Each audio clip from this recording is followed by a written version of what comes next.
What is up, guys? My name is Lex. Today is Wednesday, February 22nd, 2023, and today we are playing at Bonita Springs Poker Room. It's on the west coast side of Florida, about an hour and a half from me. I'm trying to switch it up, play at different locations against different players for this vlog. Already today, I've taken Rogue on a nice little walk outside. I gotta go to the bank and get some money first, but I do have a funny poker story that I just remembered last night that I want to share with you guys. This poker story happened last year in Las Vegas at the World Series of Poker. I was playing at Paris and Bally's, their little World Series of Poker area, and I was playing 5, 10, 20, and there was a guy to my right who was speaking to the table, and we were having a little bit of conversation. I could tell that this guy was not American, but I couldn't quite tell where his accent was from.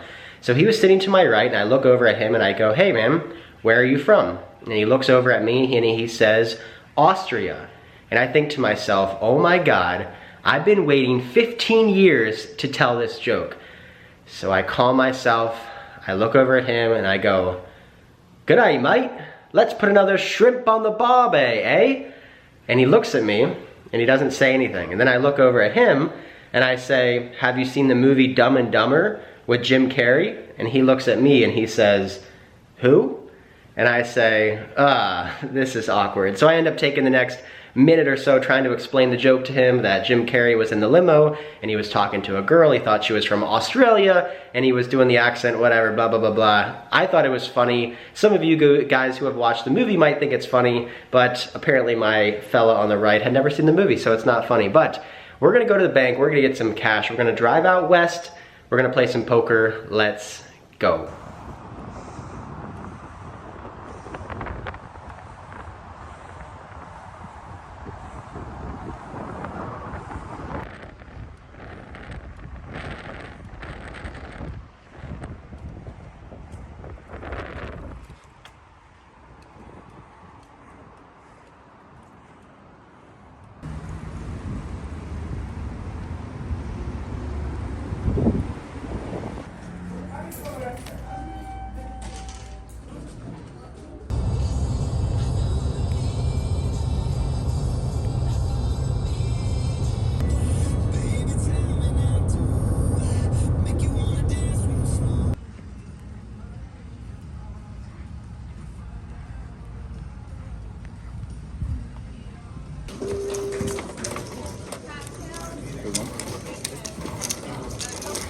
I buy in for $1,000, which is the max here at this 2-5 game. First hand, there's a button straddled at 10, small blind calls 10, big blind calls 10, and I look down at 10s myself. I raise it up here to $75.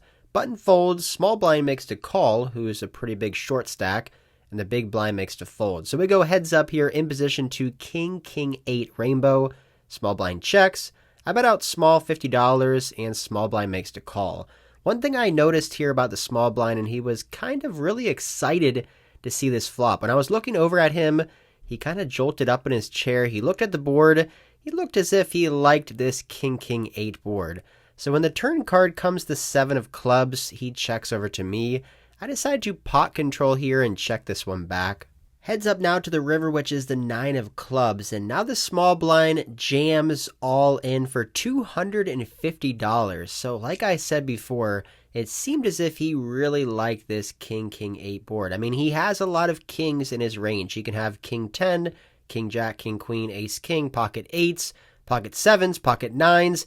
I mean, we're not really beating too much here. I guess it's possible he could have limp called with pocket jacks. He could have went runner, runner, flush. He can have full houses. Would he be going all in here with just an 8, like ace 8 or 8-10? I just don't think so. Would he be turning a hand like pocket 5s into a bluff? That's possible as well.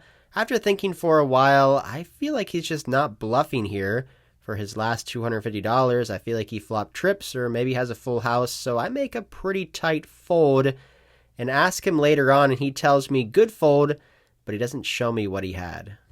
I switch seats to get a better viewpoint for the vlog and call a raise with King Queen offsuit after I buy the button. We end up going 5 ways to a king high board. Flopping top pair, I consider leading out here on this board, but I decide to check, and the action checks all the way around. Turn card 10 of diamonds, now giving me top pair and open-ended straight draw. I check again here out of position, initial raiser checks. Low jack player now bets $35. The hijack player now calls $35 and the cutoff makes the fold. After the action went check, check, check all the way around in the flop, and I'm holding a queen in my hand, I feel like I'm going to have the best hand a lot of the time here. I feel like the low jack or the hijack player could just have a jack or a 10 or a flush draw or a weaker king.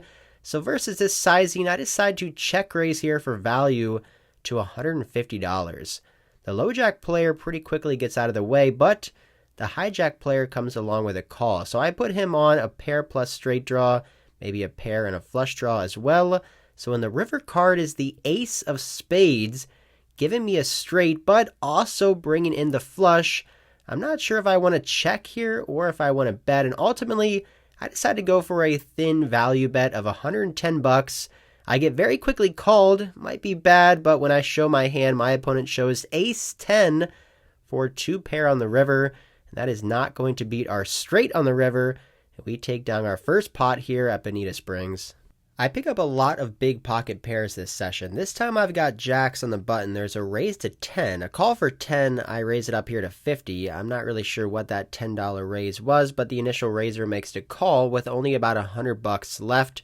Flop comes out queen high with 2 diamonds, given the fact that I have black jacks here. He could have a flush draw. He could have hands that might call versus this pot size bet, so I just make it $200, putting them all in, and he folds.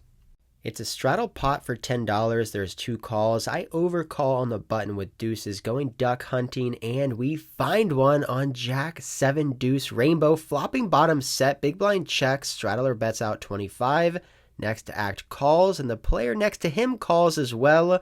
Versus all this action, I could slow play and call on a very dry, unconnected board, but I think it's best just to raise it up here against players who do not like to fold. I make it $60. The only problem with this raise is that versus thinking players, they may realize that I'm just never going to be bluffing here. I'm going to have a very strong hand anytime I'm making this sizing. And the straddler decides to fold, which he later said he folded a jack, but under the gun +1 makes the call. So now we're heads up. Under the gun +1 has been playing almost every single hand. He's got about $350 left. Let's try to get all that money here on the 9 of hearts on the turn. He checks over to me. I'm going to size up here, trying to get value from his jack X holdings, his pair plus straight draws, looking to jam all in on basically any river. I put out a $135 bet, but unfortunately for us, that is all the value we're going to get when my opponent folds and we win.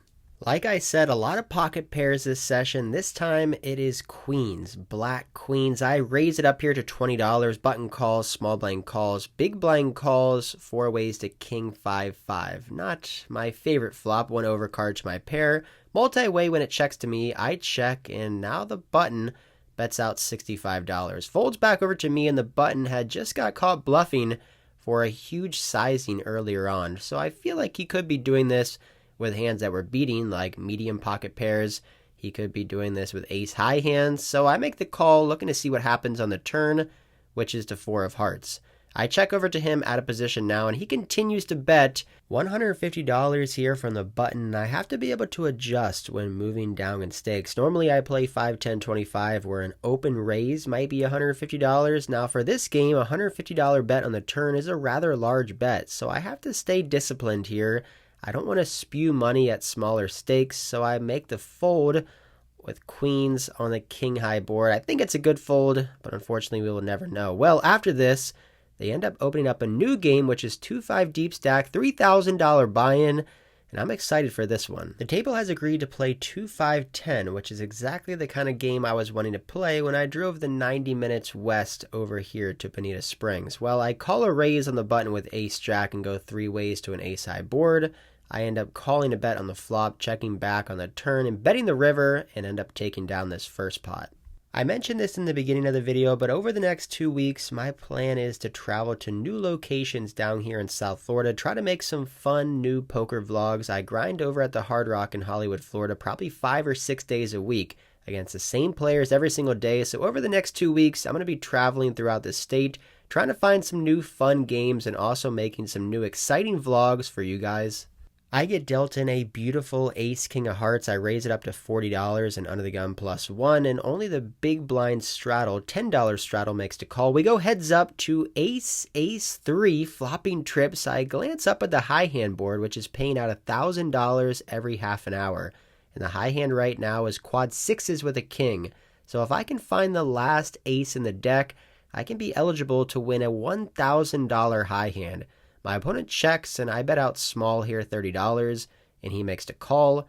Turn card 8 of clubs, and now to my surprise, my opponent leads into me for a $75 bet. I feel like I just have one option here, which is to call. I could maybe raise, but that kind of folds out all of his bluffing hands as well. He could just have an 8 where he's drawing dead. I want to allow him to bet the river and maybe raise and see what happens. And I also want to see the river as well. If I can bank this ace, $1,000 more could be coming my way. Well, unfortunately, the river is not an ace. It is a 10, which is not my favorite card. I mean, he could possibly have ace 3. He can have ace 8 or ace 10. If he bets here, I'm definitely going to raise, but it doesn't happen. He checks over to me, very exaggerated. Now, obviously, we're going to be betting this river, but I don't think betting too big is necessary. Try to get called by an 8. I throw out a $100 bet, one black chip, and he folds instantly. Fast forward to the penultimate hand of the evening, I get dealt in another big pocket pair, kings this time. So many big hands I'm getting dealt in this quick session. There's a $10 straddle, a $20 re-straddle. I raise it up in the small blind to 80, and only the biggest straddle makes the call. So I'll pot a little bit less than $200 here. Going to the flop, out of position, comes out 3, 4, 5 rainbow. A great board if my opponent has an overpair like 7s, 8s, or 9s. Also a bad board if he could have some 2 pairs or some straights. I'm just going to bet small here and continue to bet small on turns and rivers. Depending on what comes out, I make it $60. Doesn't come to that though. He makes the fold and we win. Now it's my turn to put on the $20 re-straddle. The button calls 20, small blind calls 20, big blind folds, and I've got jacks in the $20 straddle. I raise it up here to $150, button folds, but the small blind makes the call. Heads up to 9, 4, 5, 2 hearts. He checks. I bet out $200 and he makes the call. Turn card, queen of clubs. At first sight, this may look like a bad card. It's an over card to our pair, but I feel like it's a fine card. It shouldn't improve him really at all unless he has queen X of hearts or queen 9 suited. My plan here is to bet big on the turn. Try to get max value from a hand like ace 9, king 9, or a straight draw and flush draw, something like 6, 7 of hearts, maybe ace deuce of hearts. I'm going to bet big on the turn and then check back basically any river unless it's a jack. So I continue for a $600 bet, but this time it gets the job done. We end up winning not too many huge exciting pots this session, just kind of taking down some small to medium sized pots, and after this the table ends up breaking. After this 2-5 deep stack game is broken, I do sit down at a 2-5 game, buy in for $1,000. I play for about 30 minutes and realize it's getting a little bit late. It's around 11 o'clock. I still have over a 100-mile journey back home. My dog's been alone for a couple hours. Let's just book this win. I mean, I did lose $25,000 earlier this month, and I'm up over $800 so far in this session. So I end up racking up my chips, heading to the cage and cashing out. Hope you guys enjoyed this video. Please like, subscribe, and comment down below. And until next time, I'll see ya.